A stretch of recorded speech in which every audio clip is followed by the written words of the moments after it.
jaluk jimat Kalimasada nek ora kok urungake Condro Manik lakon mati kowe Setyaki.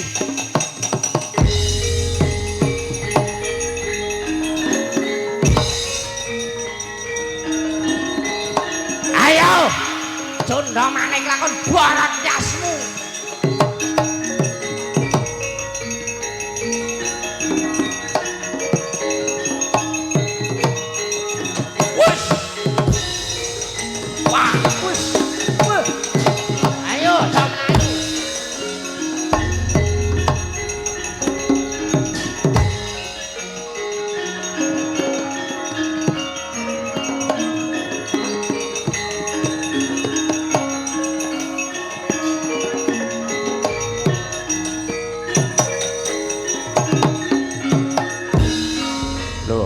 Cilik Setyaki melayu-melayu kene ngopo?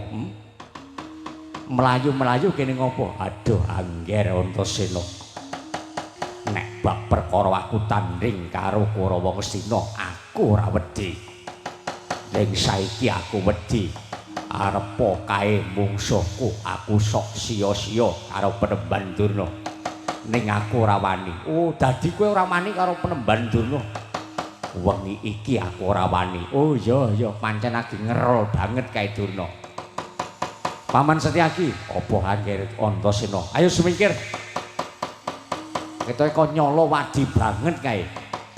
Mbah Durna, aja kirang gemi mungsuhmu Antasena, Mbah.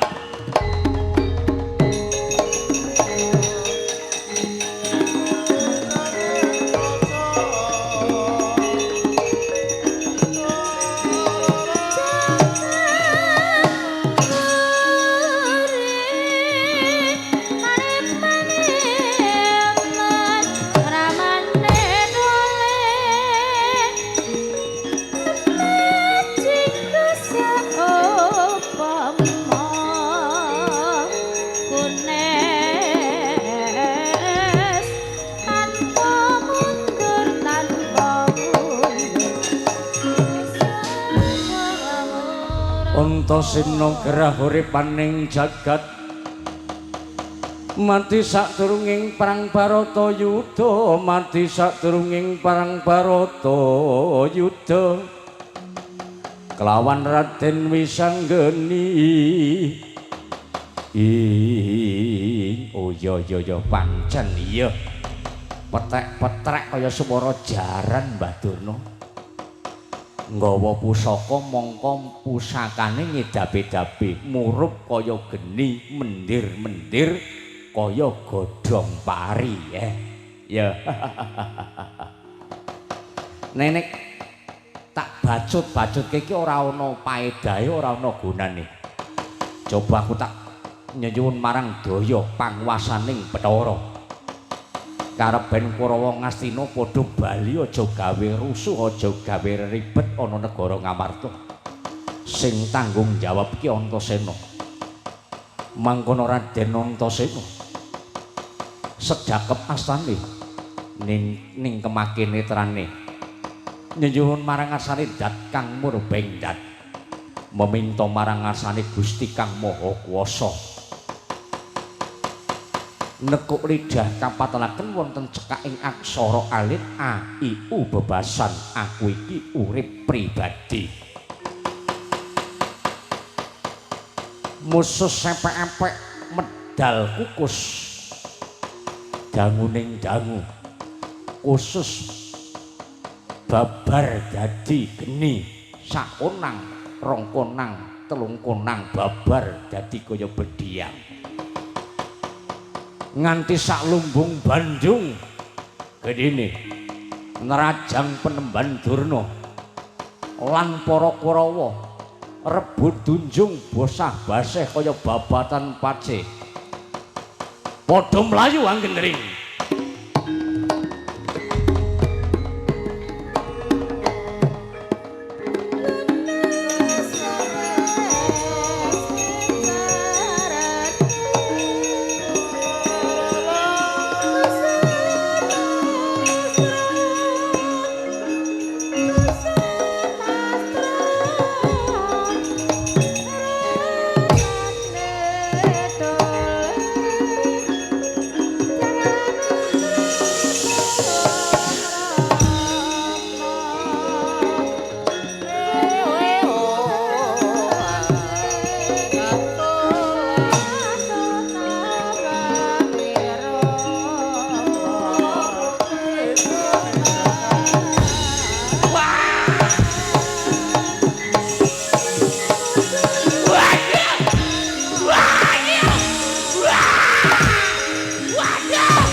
Wah.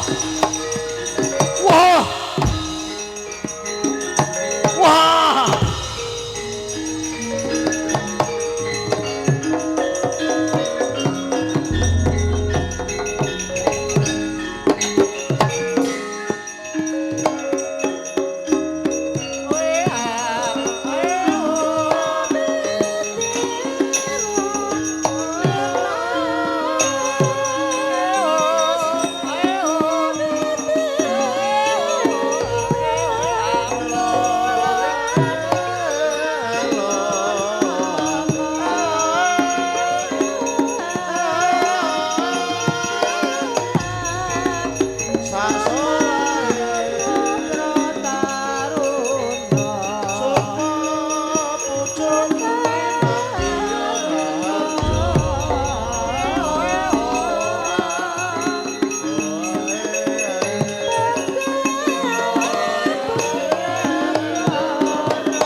Paman Sedewa. Kepiye Antasena? Wis bisa kelakon tak kundurke wan. Simbah Durna karo Kurawa Ngastina tak tamanake pusaka guntur geni padha mlayu. Ana sing sempal tangane, ana sing kebrongos rambute. Oh iya. Aku percaya karo kowe, Nger Antasena. Iya, Pan. Saiki ngene wae. Para Pandhawa kuwi nembe wae manekung menyuwun marang Ngasanidat Kang Purpingdat. Karep ben Kakangamu Gatotkaca bisa timbul.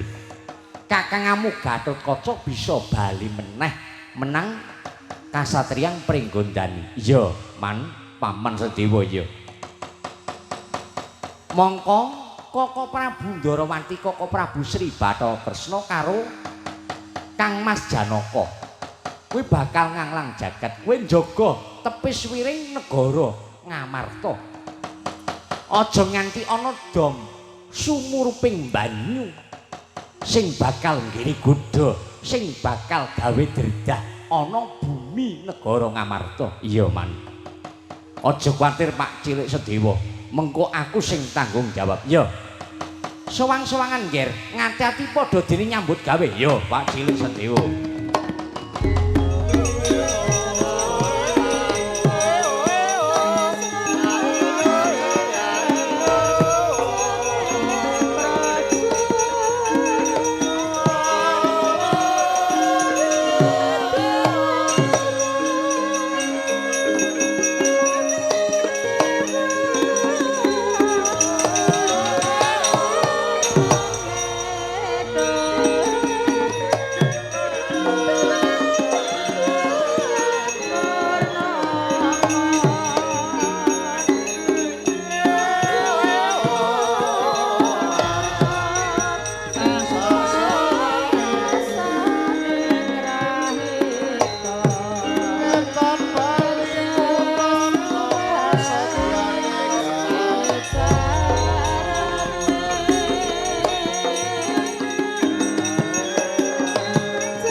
Sritinon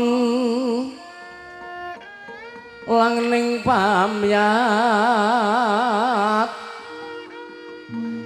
busana sutra manika warna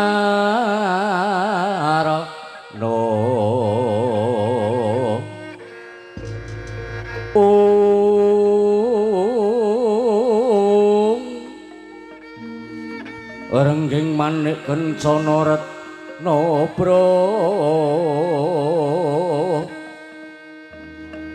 gendera layurku mitir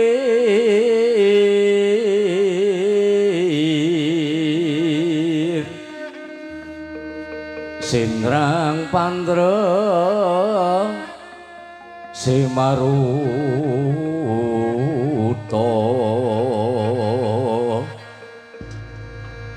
sirna kumaraning wiyat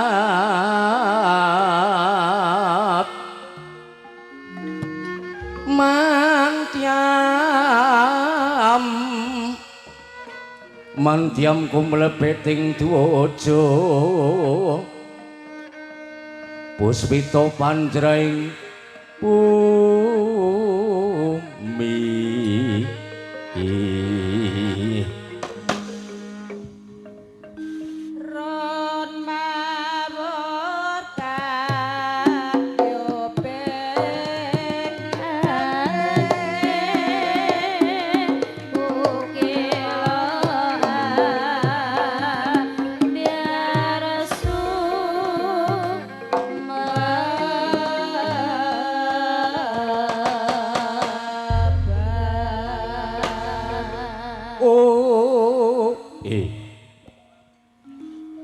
mangkono jering perang tetandhingan alun-alun negara Ngamarta geger awit para Kurawa gawe derdah kinarya njaluk wujude pusaka Ngamarta ingkang aran yaiku layang jimat jamus Kalimasada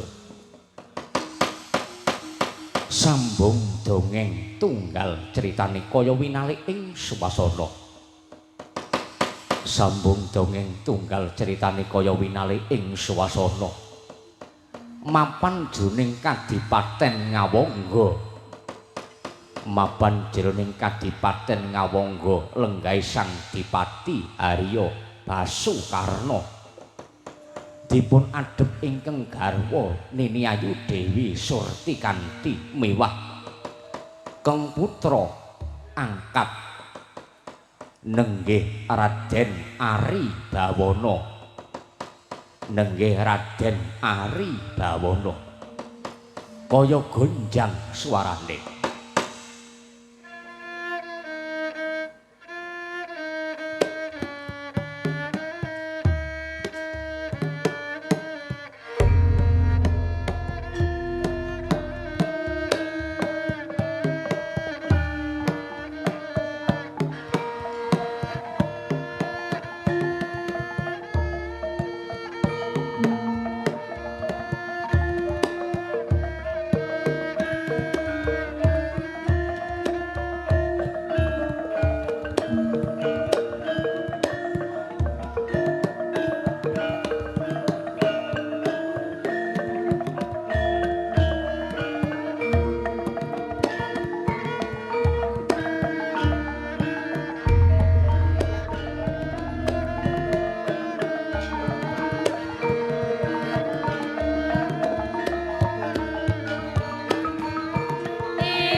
suher bening sesanti sakala niskalaning cipta karuhung rasa budi lan karsa nir ing gumampang saking wahyu adi jatmika binurba kodrating kawasa sahari sakrantri angedhiri jroning bawana datanpa kemba teman dadya petangan dina sasi taun windu kang sarta abad sambung dongeng tunggal ceritane ingkang mapan jroning Kadipaten Ngawangga ingkang mapan jroning Kadipaten Ngawangga tata titi lan tentrem gemah aripah loh jinawi tata kerta lan raharja bumi jroning saindering Kadipaten Ngawangga. Para kawulane padha saeka kapti golong dilunggungi rasa tansah sungkem jroning pepadane Sang Dipati Basukarna. Awit Sang Dipati Basukarna salah sawijining bupati ingkang mahambeg berbudi bawa laksana adil kepara marta anggone ngobori para kawula anggone para ngayomi para kawula jroning Kadipaten Ngawangga lenggah jroning dampar Kadipaten dipun seba ingkang garwa nenggih Nini Ayu Dewi Surti Kanthi anenggih Nini Ayu Dewi Surti Kanthi sinambung ingkang tumungkul amari kelu nglengsor jroning bale Pendapi Agung Kadipaten Ngawangga nenggih Keng Putra ingkang kekasih Raden Ari Bawana mangkono Sang Dipati Basukarna badhe medhar pangandikan kecagoling lati mangu-mangu tiasing galih